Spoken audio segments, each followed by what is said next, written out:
স্ত্রীরা এই ৫ কাজ ভুলেও করবেন না। স্ত্রীর এই ৫ ভুলের কারণেই সংসার জ্বলে পুড়ে ছারখার হয়ে যায়। এর মধ্যে ৫ নাম্বারটির জন্য বর্তমানে ডিভোর্স হচ্ছে বেশি। যদি কোনো মেয়ে ভালো স্ত্রী হতে চায়, তাদেরকে আজকের ভিডিওটি অবশ্যই দেখতে হবে। প্রত্যেকটা স্বামীকে আমি রিকোয়েস্ট করব, যদি এই ভিডিওটি আপনার কাছে ইউটিউব কিংবা ফেসবুকে কোথাও যায়, আপনি অবশ্যই আপনার স্ত্রীকে শেয়ার করবেন। স্ত্রীর কিছু কিছু চরিত্রের কারণে, কিছু কিছু কাজের কারণে স্বামীর হৃদয়টা ভেঙে চুরে চূর্ণ বিচূর্ণ হয়ে যায়। চলুন জেনে নেওয়া যাক স্ত্রীর করা ৫টি কাজ, যেগুলো স্বামীর সাথে কখনোই করা উচিত নয়। নাম্বার ১, অবহেলা। দেখবেন অনেক স্ত্রী আছে যারা স্বামীকে অবহেলা করে, প্রচুর পরিমাণে অবহেলা করে। আমি বিশ্বাস করি আপনি যাকে ভালোবাসবেন সে হচ্ছে আপনার জীবনের সবচাইতে গুরুত্বপূর্ণ মানুষ। আর একজন ভালোবাসার মানুষ সবকিছু সহ্য করতে পারলেও ইগনোর অথবা অবহেলা সহ্য করতে পারে না। তাই আপনি স্ত্রী হয়ে আপনার স্বামীকে ইগনোর করতে পারবেন না। আপনার প্রায়োরিটি লিস্টে বাবা মার পরেই সবচাইতে যার নাম থাকবে তিনি হলেন আপনার স্বামী। তাই প্রত্যেকটা বিবাহিত বোনকে বলবো, স্বামীকে গুরুত্ব দিন।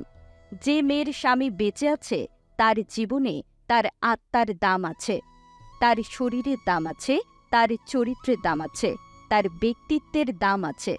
কিন্তু স্বামী যখন মারা যায়, সমাজের কাছে সবচাইতে অবহেলিত মেয়ে সে হয়ে যায়। আর যদি প্রমাণ চান, তাহলে কোনো বিধবা নারীর সাথে ১৫ মিনিট সময় কাটান, প্রমাণ পেয়ে যাবেন। তাই প্রত্যেকটি বোনকে বলবো, স্বামীকে অবহেলা করবেন না। নাম্বার ২, সেবা যত্ন না করা। অনেক সময় দেখা যায় যে স্বামী একজন জব হোল্ডার অথবা একজন বিজনেসম্যান। সে যখন বাড়ি ফিরছে সে খুবই টায়ার্ড, তার খাবার লাগবে, কিন্তু স্ত্রীকে দেখা যাচ্ছে সে বসে বসে টিভি দেখছে, সিরিয়াল দেখছে। কথাটা শুনতে একটু অদ্ভুত লাগলেও বর্তমানে প্রতিটি ঘরে ঘরে এই সমস্যাটা হয়। প্রত্যেকটা স্বামী কঠোর পরিশ্রম করে বাড়ি ফেরে, তার স্ত্রীর একটু সেবা যত্ন আশা করে। কিন্তু স্ত্রী টিভি দেখে সময় কাটাচ্ছে এবং স্বামী ক্লান্ত হয়ে বসে আছে। এটা একদমই করবেন না। এটা এক ধরনের অবহেলা, যেটা দিনের পর দিন করতে থাকলে কোনো স্বামী মেনে নেবে না এবং পরবর্তীকালে এই ছোটখাটো বিষয় নিয়ে বিবাদ হতে পারে। নাম্বার ৩, তুলনা করা। প্রত্যেকটা বোনকে এবং বিশেষ করে বিবাহিত বোনদেরকে আমার অনুরোধ, কখনোই অন্য কোনো বিবাহিত পুরুষের সঙ্গে নিজের স্বামীকে তুলনা করবেন না। অনেক স্ত্রীরাই আছে যারা নিজের স্বামীকে বলে, আমার বান্ধবীর স্বামীকে দেখো, সরকারি চাকরি করে, আইফোন কিনে দিয়েছে, লেহেঙ্গা কিনে দিয়েছে, দামি গাড়ি কিনে দিয়েছে, রেস্টুরেন্টে খাওয়াচ্ছে, ঘুরাচ্ছে।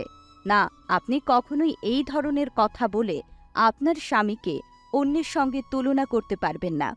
এতে আপনার স্বামী সবথেকে বেশি অপমানিত বোধ করে, কারণ একজন পুরুষ কখনোই নিজের জন্য উপার্জন করে না।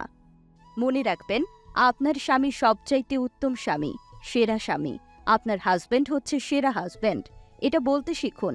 যদি আপনি আপনার হাজব্যান্ডকে সাপোর্ট করেন, আগামীতে সে সেরা হবে। আর যদি খোঁটা দেন, তাহলে আগামীতে সবচাইতে জঘন্যতম পুরুষ হবে সে। তাই দয়া করে নিজের স্বামীকে না কারো সঙ্গে কম্পেয়ার করবেন না। নাম্বার ৪, শ্বশুর শাশুড়ির প্রতি কেয়ারিং না হওয়া।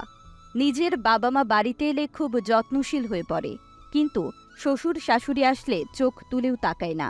শ্বশুর শাশুড়ি আসলে কোনো সেবা করবে না, ভাত এগিয়ে খাওয়াবে না। কিন্তু নিজের মা আসলে যত আইটেম আছে, চিকেন, মাটন, চিংড়ি, আলু ভর্তা, ডাল, ডিম একাকার করে ফেলবে। কিন্তু শ্বশুর শাশুড়ি আসলে সেই মায়াটাই থাকে না, যেটা খুবই খারাপ একটা জিনিস। স্বামীরা এটা খুবই অপছন্দ করে। আপনার মতোই আপনার স্বামীর জীবনের বড় একটা অংশ হচ্ছে তার বাবা মা। স্বামীরা মনে করে, আমার স্ত্রী যদি আমার বাবা এবং মাকে ভালোবাসে, আমি আমার স্ত্রীকে ভালোবাসবো।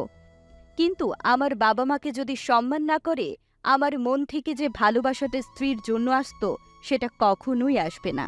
তাই সকল স্ত্রীদের কাছে একটা অনুরোধ, আপনার স্বামীর যত রিলেটিভ আছে, বিশেষ করে প্যারেন্টস, তাদের প্রতি কেয়ারিং হতে হবে, লাভিং হতে হবে। নাম্বার ৫, স্বামীর বিরুদ্ধাচারণ। এটা খুবই গুরুত্বপূর্ণ বিষয়। সেটা হচ্ছে স্বামী যা চায় তার বিরুদ্ধাচারণ করা। অনেক মেয়ে আছে যারা একটু খোলামেলা পোশাক পরতে ভালোবাসে। বিয়ের আগে তারা যেমন পোশাক পরতেন, বিয়ের পরেও তারা সেটা মেনটেন করতে চায়। কিন্তু পারিপার্শ্বিক পরিবেশ, বাড়ির পরিবেশের কথা চিন্তা করে স্বামীরা কখনো চান না যে তার স্ত্রী কোনো খারাপ পোশাক পরে বাড়ির বাইরে বের হোক। কিন্তু স্ত্রীরা অনেক সময় এই ব্যাপারটা মেনে নিতে পারেন না।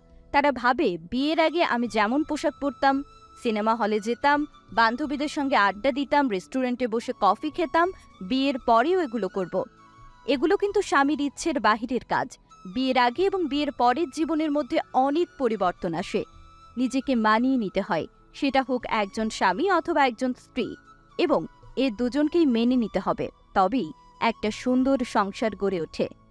ভিডিওটি ভালো লাগলে প্লিজ আমাদের এই ছোট্ট পেজটি ফলো করবেন। ধন্যবাদ।